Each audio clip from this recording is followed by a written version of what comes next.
व्यक्ति को एक बार ठाकुर जी पर संशय हुआ। चलो थोड़ी लीला सुनाते हैं ठाकुर जी की। एक बार ठाकुर जी अपने सब ग्वाल बालन के संग बनभोज कर रहे थे। क्या कर रहे थे? बनभोज। और बंधुओं, ठाकुर जी वन में जब भोजन करने के लिए जाते हैं तो बस भोजन की सामग्री ले जाते हैं, कोई थाली आदि ये सब लेके नहीं जाते ठाकुर जी। बोले थाली कैसे करें? बोले वट वृक्ष पर चढ़ के या ऐसे सुंदर वृक्षन के पत्ता तोड़ के ठाकुर जी उनकी पत्तल बनाते हैं। और पत्तल नहीं भी लेते तो भैया एक दूसरे के हाथ भी धर के श्रीमद् भागवत में तो सुखदेव जी इतना सुंदर वर्णन करते हैं कि ठाकुर जी वनभोज करते कैसे हैं। अगर मुझे कोई चित्रकार मिल जाए ना अच्छा, तो मैं ऐसी ऐसी झांकी बनवाऊं ठाकुर जी की। अब देखो एक और रूप का दर्शन करो। विभ्रत वेणुम जठर पटयो शांग वेत्रे च कच्छे वामे पाणे मृषण कवलम तत्फलम लांगुलीषु तिष्ठन मध्य सुपित श्रुहिग्रो। कैसे हैं ठाकुर जी? ठाकुर जी वनभोज कैसे करते हैं? दर्शन करो। बोले ठाकुर जी एक बाम में तो अपनी वंशी दबाते हैं और दूसरे बाम में गैयाओं को बुलाने वाली श्रृंगी दबाते हैं। गैयाओं को जिससे बुलाते हैं तो दोनों बाम ठाकुर जी के ऐसे पैक हो जाती हैं। और फिर वामे पाणे मृषण कवलम तत्फलम लांगुलीषु, हाथ के बीच में ठाकुर जी चटनी रखते हैं और फिर यहाँ उंगलियों के बीच में टेंटी का अचार, यहाँ पे मिर्च का अचार, यहाँ पे आम का अचार और यहाँ पे नींबू का अचार, दुनिया भर के सारे अचार रख लेते हैं। और एक तरफ केवल रोटी को ऐसे रोल करके रोटी खाते हैं और फिर एक अचार चाट जाते हैं, फिर रोटी खाते हैं, फिर जीभ निकाल के चटनी चाट लेते हैं, फिर रोटी खाते हैं, फिर दूसरा अचार खा लेते हैं। और फिर इस बीच बीच में जो ग्वाल बाल अपने अपने घर की सामग्री खा रहे हैं उनसे कहते हैं जल्दी लेके मुझको खवा, फिर उसके हाथ से भी खा जाते हैं। ऐसे ठाकुर जी ग्वाल बालों के साथ में वन भोज करते हैं। भागवत में वर्णन है। परंतु हमारे अष्ट सखाओं ने एक अद्भुत लीला का दर्शन किया। बहुत सुंदर पद है। आज दधी मीठो मदन गोपाल। क्यों है? सखा कह रहे हैं लाला आज को दही तो बड़ो मीठो है। बोले आज को मीठो का एक है? बोले क्योंकि मटकी में से दही सब ग्वालान को बांट रहे हैं और बीच बीच में बात दही को बांटने से पहले चाट और लें, झूठो कर दें। देखो परोसने वाले का नियम होता है कि सब्जी परोसने वाला, रोटी परोसने वाले को उसको शुद्ध होना चाहिए। वो झूठा होगा तो फिर कैसे खाएंगे हम?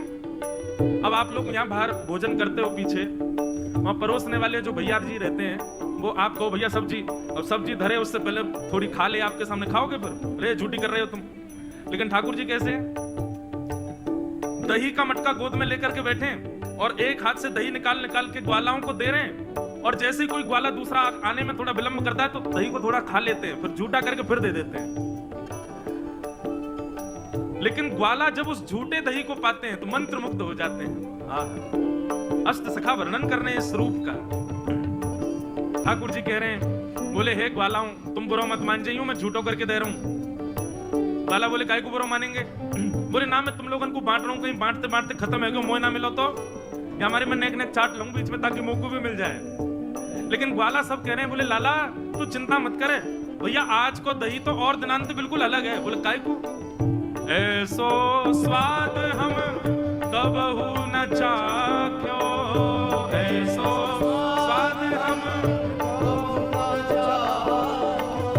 ऐसो स्वाद हम कबहू न चाख्यो, ऐसो स्वाद हम कबहू न चाख्यो।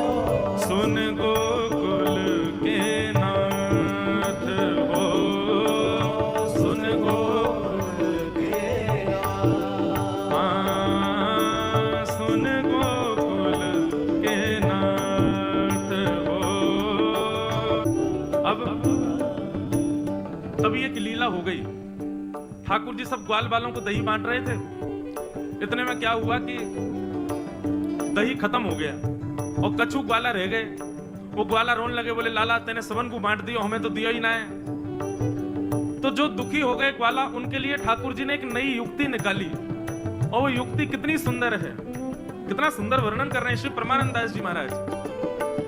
जे नहीं पायो सुनो मेरे भैया, जे नहीं पायो सुनो मेरे भैया, जे नहीं पायो सुनो मेरे भैया, जे नहीं पायो सुनो मेरे भैया। क्या करें? मेरी हथेली चा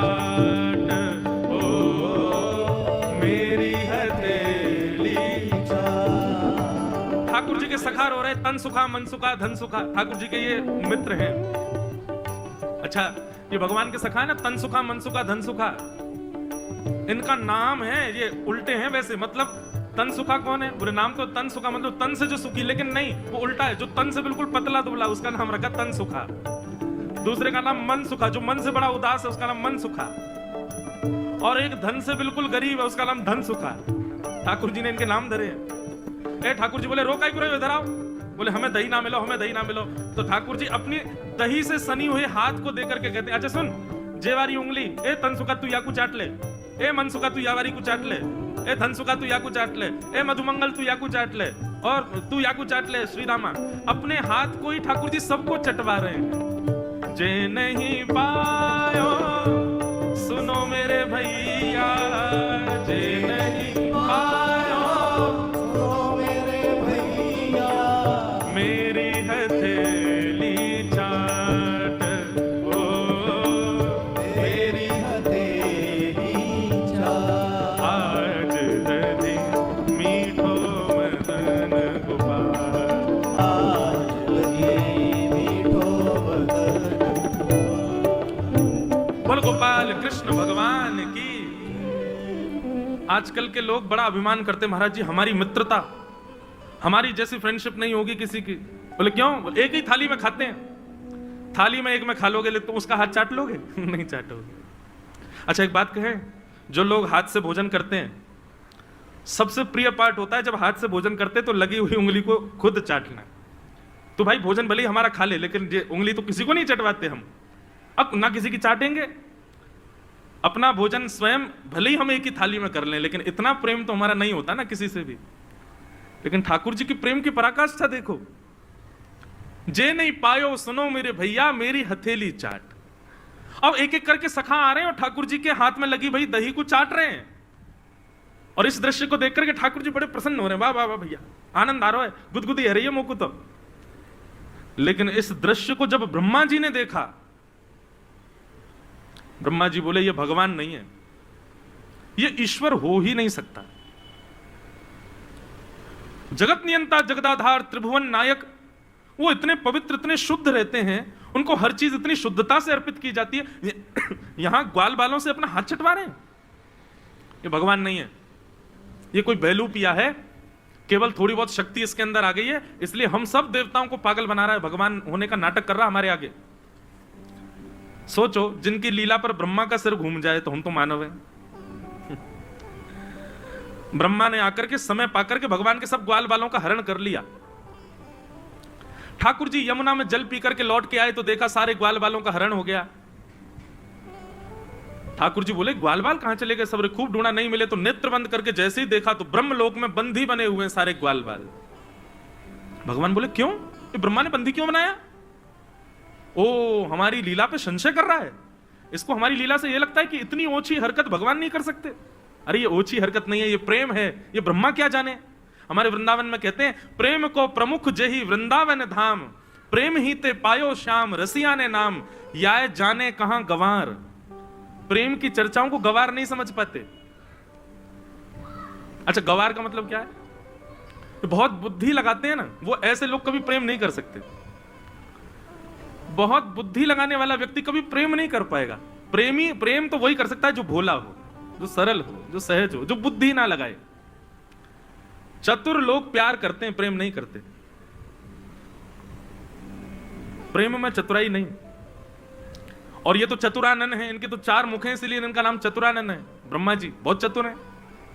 सोचो हम लोग इतने चतुर हैं तो हमको बनाने वाला ब्रह्मा कितना चतुर होगा। ठाकुर जी बोले अरे ब्रह्मा तुझे हमारा प्रेम ओछी हरकत दिख रहा है? रुक जा अभी बताते हैं। जितने ग्वाल बालों का ब्रह्मा जी ने हरण किया सब ठाकुर जी ने अपने अंदर से प्रकट कर लिया और सारे ग्वाल बालों के संग फिर से ठाकुर जी नाचने गाने लगे, क्योंकि सब ग्वाल बाल ठाकुर जी बन गए। कुछ दिन बाद ब्रह्मा जी ने सोचा कि वो बहलू पिया कृष्ण क्या कर रहा है देखूं तो सही। नीचे आकर के देखा तो सारे ग्वाल बालों के संग वही लीला कर रहे हैं ठाकुर जी। ब्रह्मा जी बोले असंभव, ये नहीं हो सकता। एक जैसी दूसरी प्रकृति में ब्रह्मा भी नहीं बना सकता। मैं ग्वाल बालों का हरण करके ले गया, यहां कहां से आ गए? बोले ब्रह्मा नहीं बना सकता लेकिन नारायण बना सकता है। एक जैसे दो। ओहो, कान पकड़ लिए, बोले राम राम राम, गलती हो गई मुझसे, मैंने तो इनका मैंने परीक्षा ले ली इनकी, अब तो भगवान नाराज हो जाएंगे, भगवान से जाके क्षमा मांगता हूं, लेकिन पहले जो ग्वाल बाल मैंने हरण किए उनको लाके दे दूं। और ब्रह्मा जी वापस ब्रह्मलोक में गए ग्वाल बालों को लेने के लिए, लेकिन ब्रह्मा जी से पहले ठाकुर जी ब्रह्मलोक पहुंच गए और ठाकुर जी ने ब्रह्मा जी का रूप धारण कर लिया और ब्रह्मलोक में जाते समय द्वारपालों से कह दिया, सुनो आजकल बेलूपिया ब्रह्मा बहुत घूम रहे हैं, कोई और आए तो मार पीट के भगा देना उसको। और ठाकुर जी ब्रह्मा बन के भीतर चले गए। ब्रह्मा जी यहां टेंशन में थे कि ग्वाल बालों को ले जाऊं, क्षमा मांगूंगा। जैसे ब्रह्मलोक में जाने लगे द्वारपालों ने रोक दिया, ए कहां घुसे जा रहे हो, भीतर रुको यहीं पे। ब्रह्मा जी बोले, ए तुमको नौकरी से निकाल दूं मैं, जानते नहीं हो ब्रह्मा हूं मैं। द्वारपालों ने अपनी अपनी छड़ी उठा ली, बोले हमको आज्ञा है सीधे मारने की बिना पूछे, तेरे जैसे बेलूपिया बहुत डोलते हैं, चल भैया से, हमारे ब्रह्मा तो भीतर बैठे। ब्रह्मा जी बोले ये हो क्या रहा है भैया, मुझे समझ नहीं आ रहा, ग्वाल बाल ब्रह्मलोक में थे, वो नीचे कहां से पहुंच गए, मैं नीचे था, ब्रह्मा ऊपर कहां से आ गया। समझ गया कि नारायण कोपित हो गए, स्वीकार कर लिया मैं नकली ब्रह्मा हूं, ये सब नकली मुंह है मेरे, मैं ही नकली हूं, वही असली है जो अंदर बैठे, एक बार मुझे उनका दर्शन करा दो। ब्रह्मा जी को ब्रह्मलोक में भीतर लेकर के गए तो ब्रह्मलोक में ब्रह्मा जी के सिंहासन पर बैठे नारायण भगवान सबको तो ब्रह्मा के रूप में दिख रहे थे, पर ब्रह्मा को शंख चक्र गदा पद्मधारी श्रीमन नारायण के रूप में दिख रहे थे। नेत्रों में क्रोध भरा है, अब ब्रह्मा को देख रहे हैं। ब्रह्मा बोला भगवान माफ कर दो मुझे। और ब्रह्मा जी ने भागवत जी में स्तुति गाई है, नो मिड्यते प्रभुपुषे टडिदंबराय गुंजावतम परिपिच्छल सन्मुखाय वन्यस्त्रजे कवलवेत्र विषाण वेणु लक्ष्मश्रिये मृदुपदे पशुपांकजाय। भगवान मुझसे गलती हो गई, मैं क्षमा मांग रहा हूं आपसे, मैं आपके रूप को नहीं पहचान पाया। ठाकुर जी बोले हमारे सहज प्रेम को तुम ओछी हरकत समझते हो, इन ब्रजवासियों में मेरे प्राण बसते हैं, ये मेरी उंगली चाट जाएं, ये मेरे ऊपर चढ़ के मुझे घोड़ा बना लें, मुझे उससे कोई फर्क नहीं पड़ता। क्यों? क्योंकि वहां श्रद्धा नहीं है, वहां पर समर्पण नहीं है, वहां प्रेम है, और प्रेम में सब जायज है। तुम्हारे मन में बात आई कैसे कि ये भगवान नहीं हो सकते? क्या भगवान प्रेम नहीं करता? ब्रह्मा जी ने बहुत क्षमा मांगी, लेकिन ठाकुर जी ने क्षमा नहीं किया। तो इसलिए लिखा, तेने ब्रह्म हृदय आदि कवये, जिन्होंने ब्रह्मा को भी अपनी लीला में मोहित कर लिया, अपनी लीला के जाल में फंसा लिया, ब्रह्मा भी नहीं समझ पाया कि ये क्या हुआ। और मुह्यंती सूर्य, देवताओं के राजा इंद्र भी जिनकी लीला पर मोहित हो गए। जब 7 कोस लंबे चौड़े गिरिराज पर्वत को एक अन्य उंगली पर धारण किया, 7 दिन तक वर्षा करता रहा, इंद्र का भंडार खत्म हो गया, लेकिन ब्रजमंडल जिसको जल निमग्न करने की पूरी लीला थी, कुछ नहीं कर पाए। ऐसे इंद्र, ऐसे ब्रह्मा आदि देवताओं को भी जिन्होंने अपने चरणों में सर झुकवा दिया। तेजो वारी मृदाम यथा विनिमयो यत्र सर्गो मृषा, पृथ्वी जल तेज वायु आकाश, इन पंच तत्वों को अपनी लीला में जिन्होंने पवित्र किया। पृथ्वी को पवित्र किया भगवान ने माटी खाके, अग्नि को पवित्र किया, 2 बार ब्रज में आग लगी थी, भगवान दोनों बार पी गए। पृथ्वी अग्नि, जल को पवित्र किया कालिया नाग को भगा करके, पृथ्वी जल अग्नि वायु को पवित्र किया तृणावर्त का वध करके, आकाश को पवित्र किया 6 महीने तक खुले आकाश की छांव में महाराज करते हुए। ऐसे पंच तत्वों को जिन्होंने पवित्र किया। बंधु कितनी सुंदर बात, इन पंच तत्वों से हमारा शरीर बना है। इसका मतलब हम और आप, हम सबका शरीर जिस पंच तत्व से बना है, ये ठाकुर जी का प्रसाद है, ठाकुर जी की मुख की जूठन है, उससे हमारा शरीर बना है। पंच तत्वों को जिन्होंने पवित्र किया, तेने ब्रह्म हृदय आदि कवये मुह्यन्ति यत् सूर्य तेजो वारि मृताम यथा विनिमयो यत्र सर्गो मृषा धाम्ना स्वेन सदा निरस्तकुहकं सत्यम परम धीमहि। 3 स्थानों पर जिन्होंने लीला की, ब्रज, मथुरा, ब्रज, द्वारिका और इंद्रप्रस्थ, 3 लीलाएं, 3 स्थानों पर लीला जिन्होंने की, ऐसे परम सत्य श्री कृष्ण को हम बारंबार प्रणाम करते हैं। ये पूरी कृष्ण कथा एक ही श्लोक में, पूरी राम कथा भी आ जाएगी इसी श्लोक में। 1008 से भी ज्यादा अर्थ हैं एक श्लोक के, ये भागवत की विशेषता है। ऐसे श्री कृष्ण को हम प्रणाम करते हैं। भागवत का प्रथम श्लोक,